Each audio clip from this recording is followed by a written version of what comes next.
Hello everyone and welcome to Vlenko's channel. In today's video I will guide you through resolving the common Google Chrome error where you are not signed in.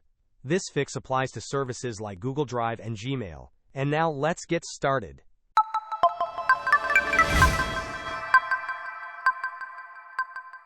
The first step to resolving this issue is to clear your browsing data.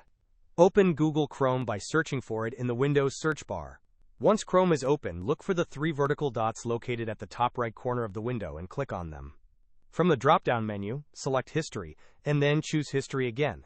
This will open the Browsing History page. On this page, you will see an option to delete browsing data. Click on that. Ensure that the time range is set to all time. Next, select all the checkboxes, which usually include browsing history, cookies and other site data, and cached images and files. After confirming your selections, click on the Delete Data button. Once the data has been cleared, try to log in again to your Google service. For example, navigate to drive.google.com and press Enter. You will then be prompted to sign in once more using your user account. Hope this was helpful. Don't forget to like and subscribe if you enjoyed. As always, thanks for watching, and I will see you in the next video.